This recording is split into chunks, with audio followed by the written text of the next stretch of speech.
Welcome to this explainer. Today, we are breaking down what is absolutely one of the most highly anticipated and frankly unbelievable Group E World Cup openers we have ever seen.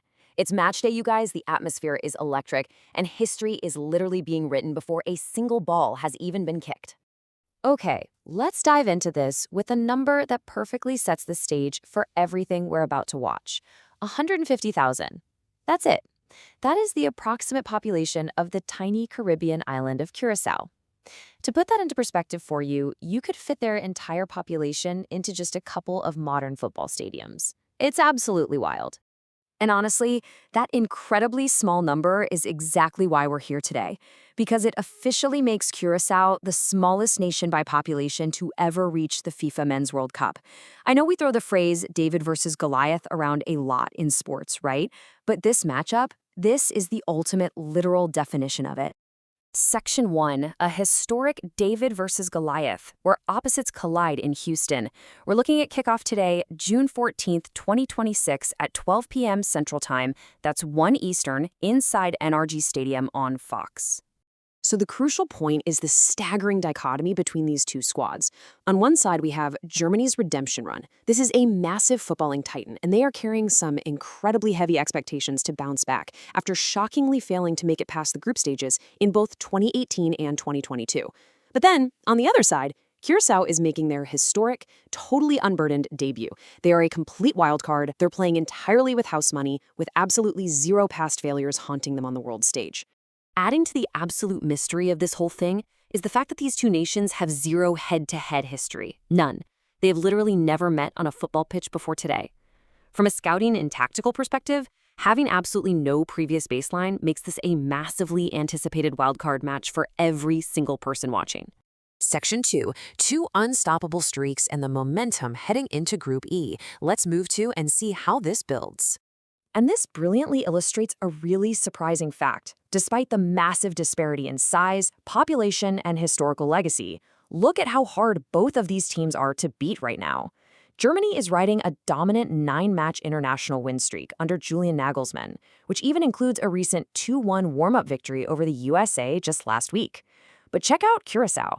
Dick Advocaat's underdog squad is on a 10-match undefeated run of their own.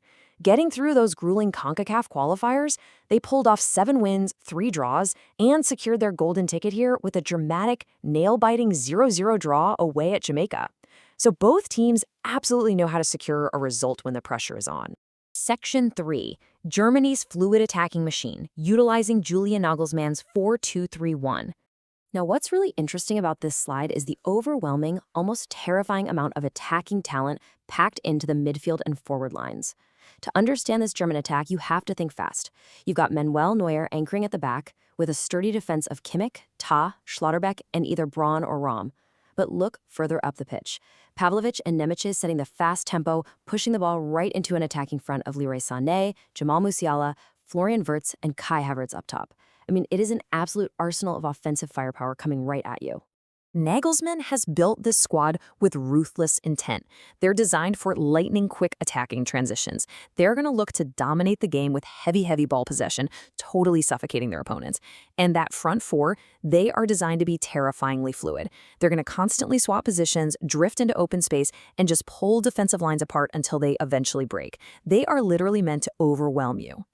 Section 4, Curaçao's rigid defensive block, utilizing Dick Advocaat's 3-5-2 or 5-3-2 formation.